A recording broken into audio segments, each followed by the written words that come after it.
Gracias por acompañarnos en el arte de curar, donde la medicina preventiva es lo más importante. Y gracias por estar ahí como siempre. Hay una parte de la vida que la gente dice, la mayoría de la parte de la vida uno se la pasa en eso. Tienen a veces variantes, pero la verdad es que es una parte sumamente importante, porque si no se lleva a cabo todos los días, no hay calidad de vida y tampoco va a poder existir, porque se pueden durar más días sin comer que sin hacer uso de lo que estoy hablando, de el sueño. En el día de hoy precisamente vamos a hablar de cómo conseguir un sueño saludable, cómo ese trastorno del sueño que muchas veces les resta calidad de vida a la gente, no se le da quizás la importancia que tiene, porque realmente es una importancia determinante. Y vamos a tener en el día de hoy precisamente un especialista de esta condición que ya tiene unas subespecialidades anteriores que ustedes van a ver qué importante es. Hablamos del doctor Gabriel Smester, el cual es médico internista. Después de ser internista, es médico neumólogo y hizo una subespecialidad sobre lo que es los trastornos del sueño, el manejo adecuado, correcto del sueño en las personas y su importancia. Gabriel, doctor Smester, bienvenido. Un honor y un privilegio. Me imagino que estarás riéndote con el inicio del programa. Cosas que pasan. Estábamos bromeando tú y yo y ahí mismo. Cosas que pasan en los programas en vivo. ¿Qué se le va a hacer? En vivo nada más. Bienvenido, mijo. Un placer. Entonces, como usted bien dice, el sueño es uno de los pilares de la vida. De hecho, la American Heart recientemente sacó una categorización de cuáles son las 8 cosas que tenemos que tomar en cuenta para una vida sana, de calidad y larga. Y adivinen cuál es el primero. El sueño. ¿Cuál es? El sueño. El sueño, exactamente. Pero vamos a hacer, primero, vamos a conocer un poquitín al personaje que está detrás de la bata. Vamos a conocer a la persona que en su momento tuvo que tomar decisiones y que ahora es el especialista del sueño. Tú hiciste medicina interna porque es la base para cualquier especialidad y te especializaste en neumología. Correcto. Y luego hiciste una subespecialidad de lo que es Medicina el del sueño. manejo correcto del sueño. ¿Cómo tú tomas esta decisión de ir a neumología a hacer esta subespecialidad de manejo correcto del sueño? Mira, es una historia bien interesante. Cuando yo comencé mi formación, yo tuve el privilegio de estudiar con mi tío, que es el doctor José Medina. Él es neumólogo intensivista en Estados Unidos. Y él formó parte de un programa que se llama Grandfathering. Vamos a traducirlo como abuelazgo. En Estados Unidos no existía una especialidad en medicina del sueño, pero los neumólogos se habían dedicado a los trastornos respiratorios del dormir y a partir de ahí a tratar el sueño de manera integral. Mi tío fue parte de la primera generación que se dedicó intensivamente a eso y un consenso de esos médicos, la mayoría neumólogos, formaron la primera sociedad estadounidense de medicina del sueño y se le dio el título de especialistas de medicina del sueño para que formaran a la siguiente generación en especialidades ya oficiales, en residencias. Cuando yo comencé mi entrenamiento, yo era médico general, pasé 2 años con él en su clínica y de ahí tomé la iniciativa de dedicarme tanto a neumología como medicina crítica y medicina del sueño como trastornos respiratorios del dormir. Van de la mano. Después de ver cómo tú llegas aquí, queremos hacerte la siguiente pregunta. Generalmente, las personas asocian los problemas de sueño, esas apneas del sueño, del cual tomaremos un todo un segmento para hablar de ella. También recibiremos llamadas del público, porque sí, es en vivo que estamos en el programa. A partir del próximo segmento también estaremos poniendo el teléfono en pantalla para que ustedes, la familia del arte de curar, que es lo más importante, se comuniquen con nosotros. Generalmente las personas, cuando piensan en buscar ayuda profesional para problemas del sueño, piensan en el psiquiatra, no en el especialista de trastorno del sueño. ¿Esto siempre debe de ser así, o hay excepciones, o hay tratamientos que se ayudan el uno al otro? Claro. Mira, las especialidades surgen para cubrir necesidades. En un momento determinado, la medicina del sueño estaba dispersa entre todas las especialidades. El psiquiatra trataba el insomnio secundario a ansiedad, a depresión, a trastorno del ánimo.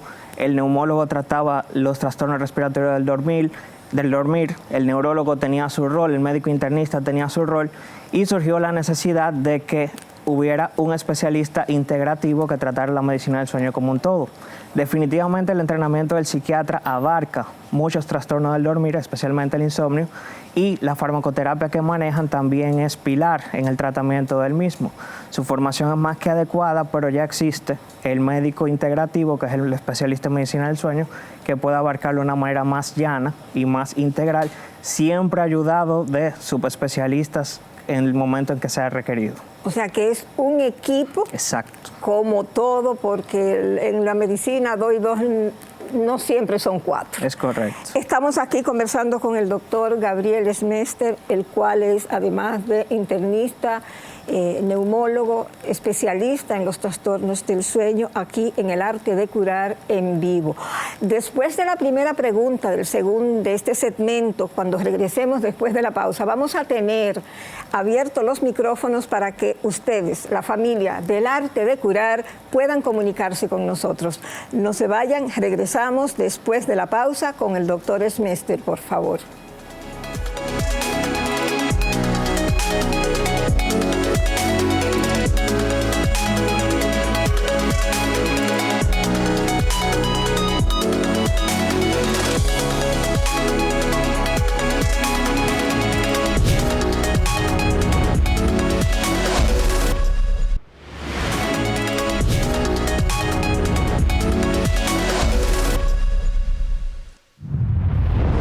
Hola, en el día de hoy te saluda la doctora Clara Balcácer, hematóloga internista.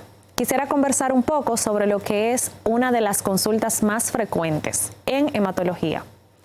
Las pacientes embarazadas van a tener un mayor riesgo de desarrollar anemia.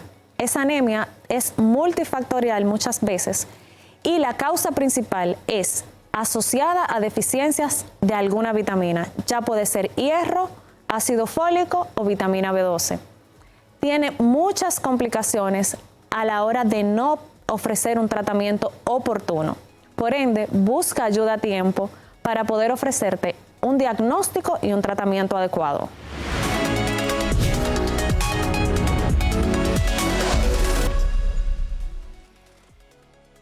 Después de esta interesante cápsula de nuestra querida doctora Clara Balcácer, nuestra hija del alma, la verdad es que esperamos y confiamos que les sea muy útil. Regresamos con el doctor Gabriel Smester, el cual es internista, hematólogo. Él es internista, neumólogo y especialista del sueño. Óyeme una cosa, querido Gabriel.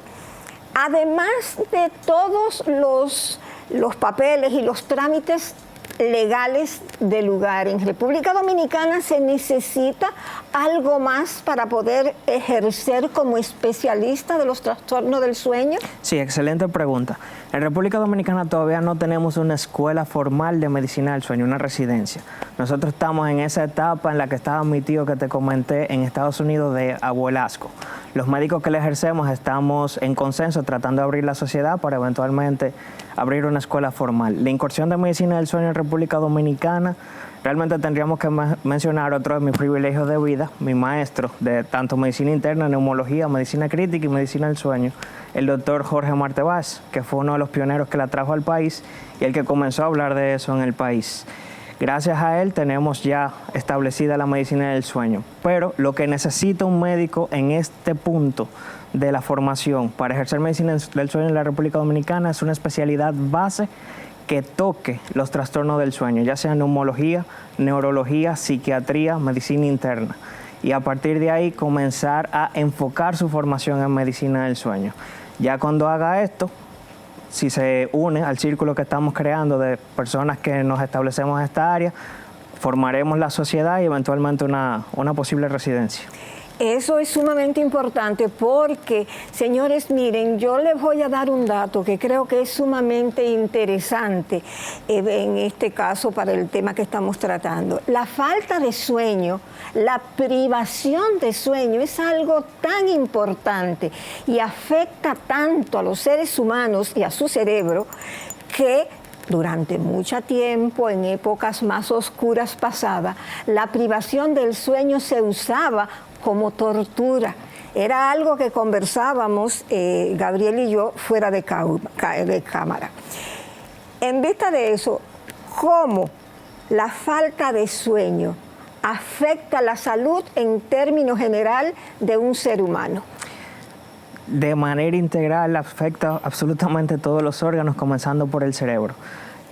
Por ejemplo, toda la conversión de memoria a largo plazo de una persona se da durante el sueño. Si no tenemos un sueño reparador, no podemos tener un proceso cognitivo adecuado. Vienen los problemas de alteración de la memoria, incapacidad de aprender nuevas cosas y disminución significativa en el funcionamiento de una persona. De hecho, en los médicos que tenemos que hacer servicio de 24 horas se ha notado un porcentaje altísimo de disminución de la capacidad cognitiva luego de un servicio, luego de amanecer, por lo que eso se está tratando de regular actualmente. Pero también el cuerpo entra en un estado inflamatorio generalizado que puede desencadenar problemas hipertensivos, problemas de diabetes, infartos, derrames, etc. El sueño es integrativo y parte esencial de la salud. El asunto de la falta del sueño, yo estuve investigando mucho y como psicólogo clínica pues tengo ya la experiencia de la situación de cómo afecta también la memoria. Cuando una persona... mira, vamos a seguir con el tema luego porque ya comenzamos a recibir llamadas del público. Excelente. Y ustedes, la familia del arte de curar, son lo más importante. Buenas tardes. Su pregunta al doctor Smester, por favor. Adelante, no se oye. Hola. Sí, adelante. Buenas, mi nombre es Lorena Sánchez. Y me gustaría preguntarle al doctor que si dormir bien depende más de lo que hacemos antes de acostarnos que de la cantidad de horas que nosotros dormimos. Muchas gracias. Excelente pregunta, gracias por su llamada. Realmente tiene que haber una combinación de cosas. Un adulto debe estar durmiendo entre 6 a 9 horas, el promedio usual y lo que vemos en la generalidad es 7 horas, pero la rutina que nosotros tenemos alrededor de la hora de sueño es vital para que el sueño sea de calidad. Una habitación oscura, actualmente se recomienda una temperatura entre 16 y 20 grados en la habitación, que no hayan pantallas cerca. La luz azul de las pantallas básicamente inutiliza ese switch mental que nosotros tenemos para activar el sueño. Y como sociedad tenemos un gran problema actualmente, que son las luces LED blancas que estamos usando tanto en los trabajos como en las calles. Entonces, eso es algo con lo que no podemos luchar porque es parte de nuestra sociedad, pero tratar de por lo menos 3, 4 horas antes de la hora de dormir, alejarnos lo más posible de ese tipo de luces. Hablaremos sobre otros temas también que deben de ser parte de esa rutina para asegurarnos, pero tenemos llamada del público. Adelante, su pregunta al doctor Gabriel Smester, por favor. Sí, buenas tardes, mi nombre es Ivana Rodríguez y la pregunta que yo le tengo al doctor es ¿qué cosas para dormir actualmente? ¿La melatonina se puede tomar sin receta o causa alguna adicción en algún momento determinado? Doctor, esa pregunta tiene mucho que ver, porque hubo un pedacito que no sé yo, con el asunto este de que íbamos a preguntarle, de que se está usando la venta de antialérgicos, la gente la utiliza como un sustituto, es de venta libre, y la joven que nos llamó se preocupa y dice, puede crear adicción, ¿cómo puede dañar esto? La melatonina realmente no es un medicamento para el insomnio, es un medicamento para regular el ciclo del sueño. Lo más importante cuando lo usemos, que es un medicamento natural y bastante noble, es que lo usemos siempre a la misma hora para que regule ese ciclo. Hay personas que sí tienen insomnio secundario a pantallas y cuando les dije que inutilizan el switch del cerebro es precisamente la melatonina que se inutiliza. Así que en ese tipo de insomnio, la melatonina pudiera sí ser adyuvante. Y en cuanto a los antialérgicos, eso es importantísimo. Y como no tenemos casi tiempo en este segmento ya, porque nos están haciendo más seña que un queche, vamos a entrar justo con esa llamada. Lo de los antialérgicos, y no quiero que se nos olvide ahí mismo, porque es parte de la pregunta que la joven hizo, que yo la completo. Yo estuve investigando que en Estados Unidos se está prohibiendo, y en algunos otros sitios de Europa, la melatonina, porque se ha descubierto que hace que el cerebro pueda olvidarse de producirla de manera natural. Y yo quisiera saber que usted nos diga qué hay de esto y cómo va la investigación.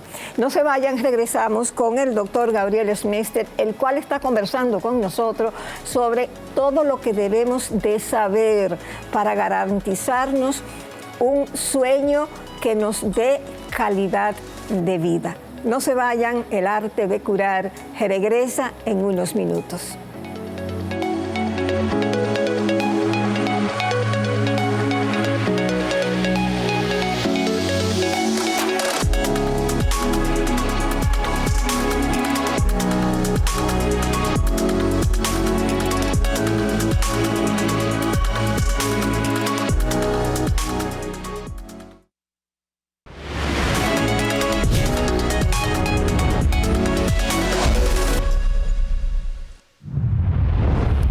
Gracias, muchísimas gracias a la gran familia del Arte de Curar por dedicarnos su tiempo, recibirnos en sus hogares y permitirnos ser parte de la familia. Para nosotros es una inmensa alegría y un gran orgullo. Aquí de vuelta en vivo, dentro de un momentito, cuando respondamos la pregunta que tenemos en el aire, vamos a tomar por lo menos 2 llamadas del público en este segmento.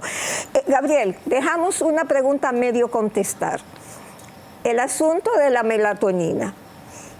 Hay un estudio reciente que dice que hay en algunos países que están en contra del uso de la melatonina porque uno de los efectos secundarios es que hace que el cerebro se olvide de producir la melatonina. Y la otra fue, que quedamos por mitad, la respuesta, de que aquí tú vas a cualquier sitio, en cualquier farmacia, hasta en los supermercados, y te encuentras de venta libre los benditos antialérgicos que se usan como si fueran pastillas para el sueño. Por favor. Mira, realmente en medicina, como principio básico, cualquier producto que el cuerpo debe producir, valga la redundancia, y que se le suple, el cuerpo eventualmente va a disminuir su producción porque ya no necesita hacerlo. Eso va a pasar también con la melatonina. Por eso el uso de la melatonina debe ser puntual. Por ejemplo, para trastornos como el jet lag o un paciente que hacía turnos de noche y pasó a turnos de día y debe regularizar su sueño. Reitero que no es una medicina aprobada para el insomnio, sino para regular en un momento puntual el ciclo del sueño. En cuanto a los antialérgicos, eso es más importante todavía porque el uso discriminado realmente puede ocasionar daño principalmente en la población adulta. Aumenta el riesgo de caídas, distorsiona la arquitectura del sueño, o sea, el paciente duerme, pero el sueño no es reparador porque nunca profundiza. Y un paciente que tiene un producto para dormir y tiene riesgo de caída, se levanta en la noche con ese tambaleo del medicamento, usted sabe que una caída en un adulto mayor es prácticamente una sentencia de muerte. Debemos evitarla a toda costa. Por eso no solamente pasa con los antialérgicos, también la famosa benzodiazepina, el alprazolam, el clonazepam, el diazepam, no se deben usar fuera de situaciones muy puntuales para temas de insomnio, porque precisamente aumentan el riesgo de delirio y demencia en adultos, y ese riesgo de caídas y ese riesgo de muerte anticipada también lo aumentan. Existen medicamentos diseñados para el insomnio específicamente, que son los que debemos tener como principal recurso, fuera de lo que se llama terapia cognitivo-conductual, que usted como psicóloga es parte de su quehacer diario, y es el core del tratamiento. Otra pregunta que no podemos pasar por alto, son tantas que, como dijimos, y ya gracias a Dios, pues Gabriel Smester aceptó que él vendrá a otro programa y a los que sean necesarios y de lugar cuando sea conveniente y necesaria. Tenemos llamadas del público. Vamos a tomar esta llamada antes de la próxima pregunta. Buenas tardes, el arte de curar a su orden. Su pregunta al doctor Gabriel Smester. ¿Cómo están? Yo soy Nigeri Montero y mi pregunta para el doctor es si dormir 8 horas siempre significa dormir bien. Muchísimas gracias. No, de hecho podemos dormir hasta más de 8 horas y que no sea un sueño reparador. Eso depende mucho de qué tanto podamos profundizar en el sueño. Por ejemplo, la gente que tiene apneas, la apnea se caracteriza por despertares frecuentes y dormimos 8, 9, 10 horas, pero cada vez que profundizamos, dejamos de respirar y despertamos, y ese sueño nunca alcanza la profundidad necesaria para ser reparador. Así que no, 8 horas no significa necesariamente que es buen sueño. No necesariamente. Y a propósito de eso, Gabriel, yo tengo que darte las excusas de mi hijo, el doctor Héctor Armando Balcácer, mi profesor, el cual tenía mucho interés en venir, pero tú sabes que él tiene a veces unos imprevistos y unas consultas que son impostergables, y no pudo venir, pero me dijo que lo saludara a ti, que saludara a una de sus niñas, de sus estudiantes de INTE, tu esposa Brenda, que vamos a ver, los comprometimos para hacer un programa con los dos. Que así sea. Y hay una pregunta que la vamos a hacértela antes de tomar la próxima llamada, y es la siguiente porque no se nos puede olvidar. Está muy relacionada con la de los 8 sueños. Me dijo Héctor Armando, y aquí la escribí, Héctor Armando.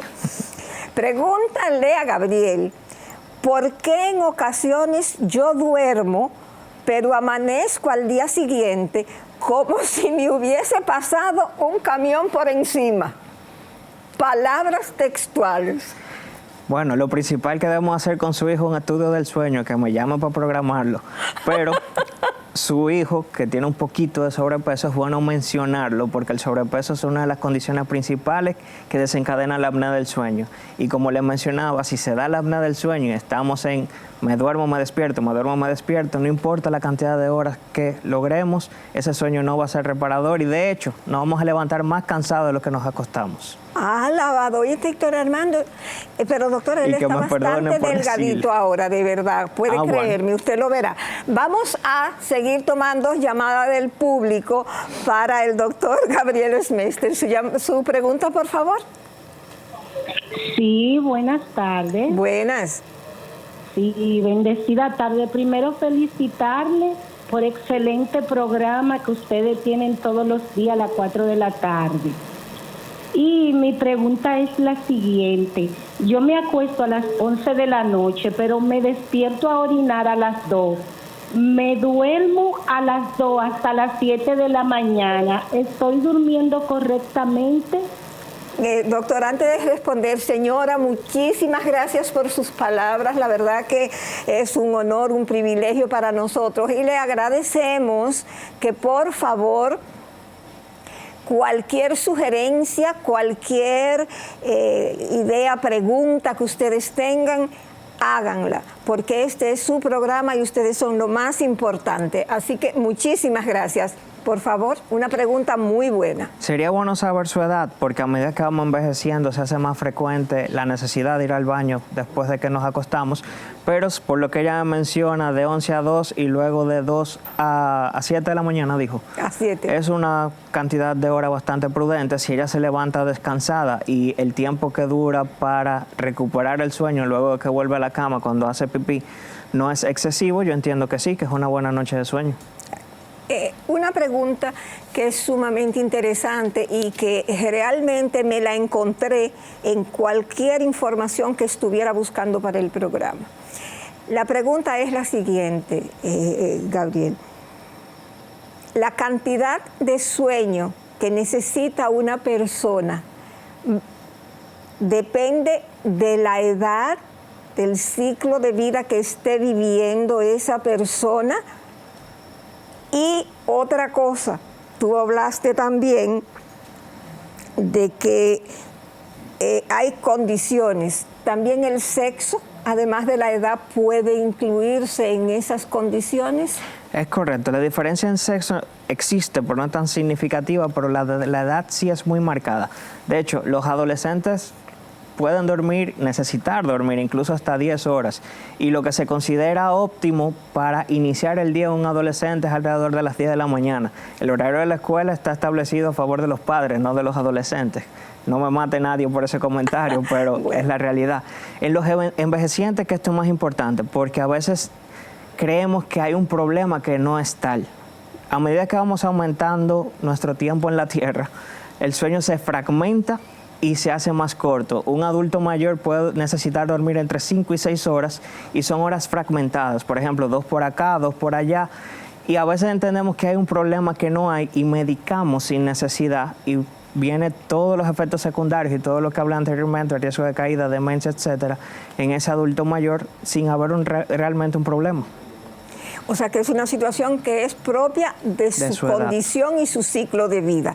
Estamos conversando con el doctor Gabriel Smester sobre cómo lograr un sueño reparador, saludable, esos trastornos del sueño que tienen consecuencias que acaban con nuestra calidad de vida. Durante todo el programa hemos estado poniendo los datos del doctor Gabriel Smester, donde ustedes pueden acceder a sus servicios. Así que ya lo saben. Y es el momento que aprovechamos para recordarle que el arte de curar RD en Instagram, el arte de curar en YouTube y el arte de curar en Facebook cuenta con ustedes. Por favor, si comenzó a ver el programa en este momento, no se preocupe, que en unos días ya estará subido en YouTube y ustedes podrán verlo. No se vayan, que ya el tiempo en buena compañía pasa muy rápido. Regresamos en vivo aquí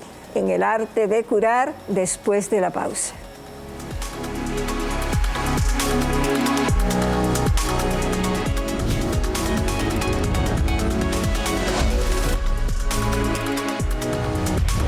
Para el arte de curar, la mejor medicina es la medicina preventiva.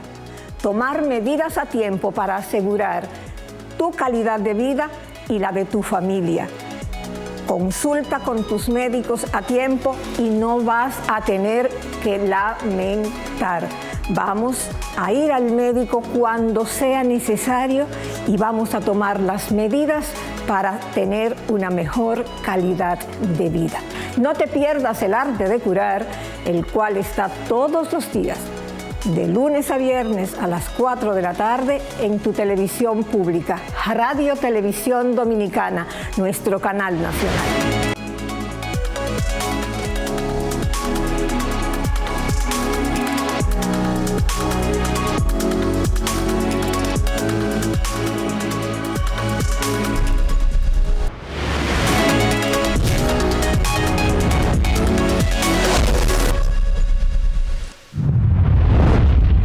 Gracias, muchísimas gracias. La verdad que hemos tenido un día sumamente agradable, un día de esos días que es como que la vida toma con nosotros un café. Comenzó cuando al principio era como si hubiésemos, no, vamos a echar para atrás. Yo me morí de risa conmigo misma y con todos los demás. Pero la verdad es que te agradecemos muchísimo, Gabriel. Tu tiempo, sabemos que haces un esfuerzo para estar aquí, es sumamente importante. Me acaban de preguntar aquí, yo me estoy riendo, porque me están preguntando de producción, que tú como especialista del sueño, ¿qué significa cuando uno se sueña con un número? Que si es que va a salir. Mire, todavía me falta un poquito de entrarme en esa maestría, me falta esa por hacerla, pero esperemos que sea que sí que va a salir y no que va a salir el contrario. Y que aunque sea así, te salga una realidad, tú vas a seguir viniendo cuando te inviten, ¿verdad? Claro que sí. Ah, bueno. Tengo que hacerte una pregunta que yo quiero que tú nos digas si es mito o es verdad. Porque realmente lo comenté con 2 o 3 personas, incluyendo con mi hijo, y lo que hizo fue que se explotó de la risa al principio, pero realmente después yo investigando vi que la cosa es distinta. ¿Qué dedo de la mano debo apretarme para poder dormirme y por qué? Y que si esto es real. Mire, eso es bastante famoso porque es de hecho un punto de acupuntura, apretarse un dedo de la mano en particular. Pero le voy a explicar. Explícanos, por favor. Cuando nosotros le tomamos los reflejos a un paciente y no nos sale bien, le decimos al paciente que haga así. ¿Por qué le decimos que haga así? Porque distrae la mente y el paciente se pierde de aumentar el tono en la pierna y podemos sacar el reflejo más adecuadamente porque la fuerza está concentrada arriba y la pierna se afloja. Cuando nosotros tenemos insomnio, muchas veces son pensamientos intrusivos derivados de la ansiedad. Si yo le digo al paciente, apriétame aquí, ponte a pensar en eso, desaparecen los pensamientos intrusivos porque la mente está concentrada en un punto específico y esa concentración monótona eventualmente da sueño. Es lo mismo de contar ovejas, básicamente. Porque realmente, incluso yo busqué una investigación donde hablaban y decían dónde era, cómo, cuándo. Me pareció muy extraño, pero vamos a tomar, ojalá que nos dé más tiempo, pero por lo menos esta llamada del público. Por favor, su pregunta al doctor Smester. Buenas tardes. Bueno, buenas tardes. Mi nombre es Sara Chaín y yo quisiera saber por qué algunos medicamentos pueden causar somnolencia durante el día y dificultad para dormir por la noche. Excelente pregunta, porque eso pasa, doctor, y es bien incómodo. Mira, habría que ver cuál medicamento en específico se refiere, pero nosotros tenemos 2 maneras en que trabajamos el sueño: la adenosina y la melatonina. Cuando nosotros tomamos café, por ejemplo, lo que hacemos es bloquear la adenosina que nos causa sueño. Pero ese bloqueo no es permanente y de hecho la adenosina se va acumulando. ¿Y qué sucede? Cuando se pierde la dosificación del café, toda esa adenosina acumulada viene de sobregolpe. Si nos tomamos un café en la noche para poder aguantar una noche de estudio, por ejemplo, lo vamos a poder hacer bien porque se bloqueó la adenosina. Pero inmediatamente el efecto del café pase, viene entonces el sueño, todo el sueño acumulado de la noche y vamos a tener un crash, por así decirlo. O sea que Eso es son los efectos secundarios, podríamos llamar, de esto, porque esa pregunta es una pregunta que nos mandaron cuando dijimos que este era el programa del día de hoy, que le preguntáramos qué de real había, que si tomaban café se les quitaba el sueño para poder pasarse la noche estudiando el semestre que no estudiaron. Es un efecto temporal, como ya vimos, pero sí les digo una cosa, lo que hemos manejado estadísticamente como lo más tarde que podemos beber café sin que afecte el sueño es la 1 de la tarde, que es bastante temprano. De hecho, a esa hora usualmente estamos comiendo y la taza de café después de la comida viene más tarde de ahí y es un fallo. Lo más tarde que debemos beber bebidas cafeinadas es la 1 de la tarde. La 1 de la tarde, o sea que yo que me tomé una taza de café aquí en el Arte de Curar a las 4 de la tarde, ya usted sabe. Bueno, vamos a tomar la última llamada porque nos queda una pregunta y sus recomendaciones. Buenas tardes, muchísimas gracias por su llamada. Hola. Hola. Mi nombre es Yanela Colón y yo quisiera saber cómo afecta el estrés diario al sueño y cómo podemos arreglarlo. Excelente, doctor. Mire, nosotros tenemos 2 causas principales de insomnio actualmente. Una es el paradigma de vida que hemos creado tan dependiente del trabajo que nos mantiene en estrés incluso cercano a la hora del sueño y llevando trabajo a la casa, y la otra son la pantalla del celular. El estrés impacta definitivamente al sueño y tenemos lo que mencioné anteriormente, son los pensamientos intrusivos. Cuando vamos a dormir es como si nos bajara un fax de todo lo que hicimos en el día que no podemos controlar. Y eso es lo que nos altera el sueño. Y por eso la terapia cognitiva conductual que hacen los psicólogos es pilar del tratamiento del insomnio. Sí, no, y además de eso, doctor, el asunto de las pantallas de usar las pantallas antes de dormir. Ustedes, como especialistas que ya han estudiado esto, ya no desde el punto de vista conductual, sino a nivel del cerebro, ¿cuánto tiempo debe de la persona prescindir de la pantalla, de la televisión, del celular, para comenzar su mente a prepararse para dormir? Mire, para ser absolutista, yo diría que 2 horas antes de dormir ya deberíamos tener todas las pantallas lejos de nosotros. Pero el filtro de luz azul, tan temprano como las 6 de la tarde, debemos activarlo. Ya los celulares lo tienen por default. Pero yo me voy un poquito más allá. Esto no está basado en ciencia, sino en experiencia. El celular no tiene cabida en la cama. Mucha gente duerme con el celular cerca o duerme con el celular pendiente. Eso también crea una situación de dependencia al celular y de estar revisando si llegó un mensaje o si pasó algo que no es compatible con el sueño. Saquen el celular lo más lejos de su área de dormir posible. Ahora, hay una situación, doctor. Los que estamos en el área de la salud, explíqueme. ¿Qué hacer? No sé qué decirte porque yo soy el primer paciente que sufre del sueño. No hay manera de desapegarnos del celular. Esa es una situación que realmente es un poquitín difícil, pero cuando se pueda evitar, claro, eso es lo más importante. Señores, miren, yo le tengo la última pregunta al doctor, pero quiero aclarar algo. Muchísima gente estará preguntándose con toda la razón, como estaría yo o estaría el doctor, pero señores, y yo no he oído ahí la palabra apnea del sueño, la cantidad de investigaciones, de adelantos científicos sobre el particular.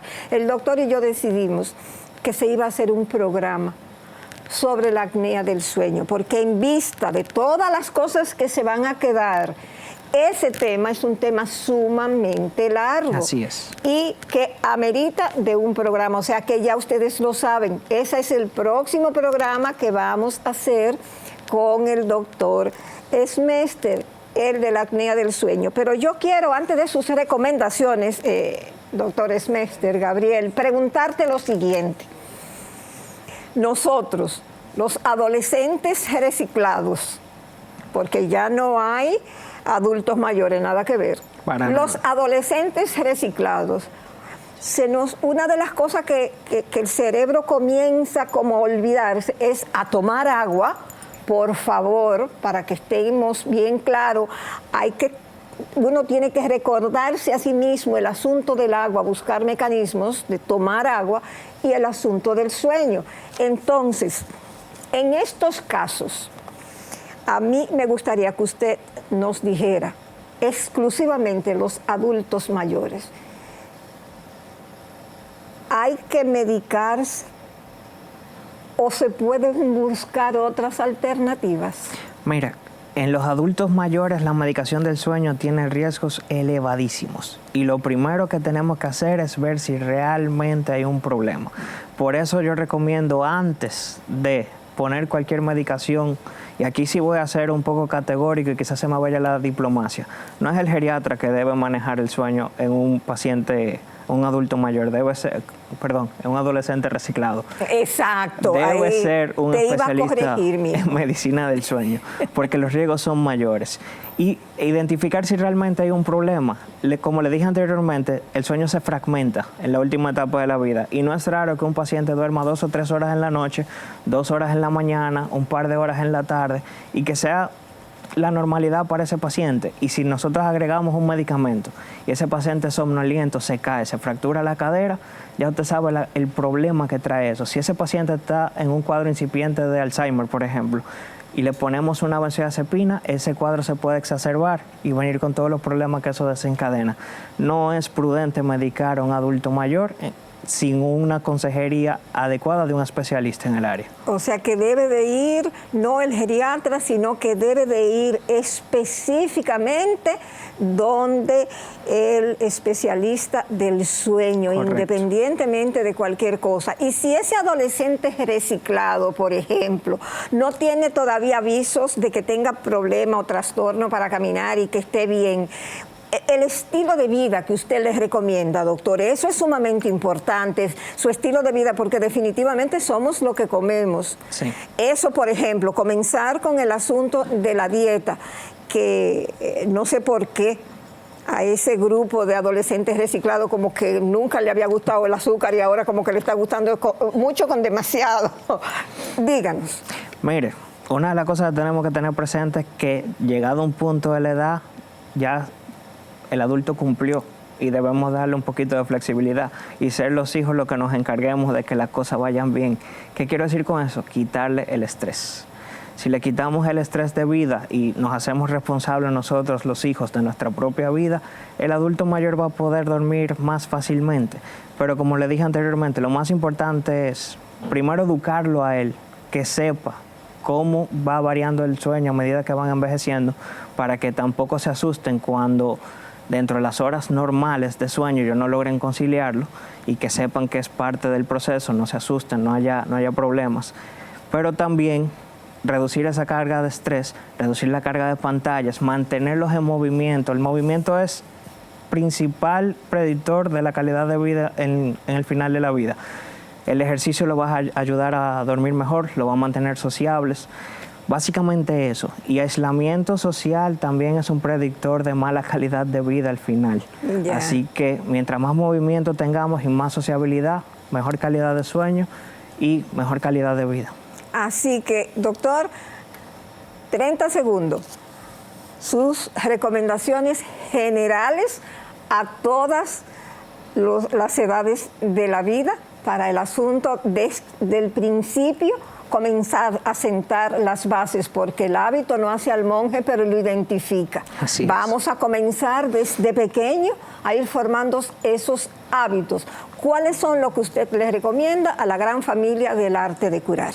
Bueno, como un resumen de lo que ya hablamos, café antes de la 1 de la tarde, el ejercicio es vital e importantísimo, pero por lo menos 4 horas antes de dormir, no tan cerca del sueño. Alejar las pantallas a la hora de dormir lo más posible, no llevarse trabajo a la cama. La cama, el cerebro tiene que entenderla como un lugar de descanso. Y si esto no basta, acudir donde el especialista en medicina del sueño para que lo ayude con el tema. Gabriel Smester, la verdad que no tenemos cómo agradecerte porque hemos tenido un programa que nos ha encantado. Qué bueno haberte conocido a ti, haber conocido a Brenda, que nos está regalando su tiempo también. Y te comprometemos que vuelves para que hagamos pronto el programa de apnea del sueño y sobre todo, dice Chris Mary, que no se te olvide, si te sueñas con el número que va a salir... Lo traigo. Cuente con eso, compromiso. Es un compromiso. A ustedes, la gran familia del arte de curar, nuestro compromiso es intentar cada día mejorar. Y la única forma que tenemos de hacerlo, además de poner todo nuestro esfuerzo, todo nuestro empeño, es que ustedes nos hagan saber su opinión. ¿Qué médicos quieren que traigamos? ¿Qué especialistas de diferentes áreas? ¿Qué temas le gustarían? ¿En qué estamos haciendo? No hable tanto, pregunte rápido. Héctor Armando, deja de estar molestando a tu mamá cuando no estás de acuerdo. Todo ese tipo de cosas, ustedes no lo dicen. Y les prometemos que vamos a intentar realmente ser el mejor arte de curar que podamos. Neri Esteves, psicólogo clínica, productora del arte de curar, dándole las gracias y diciéndoles que este es su programa. Hasta la próxima.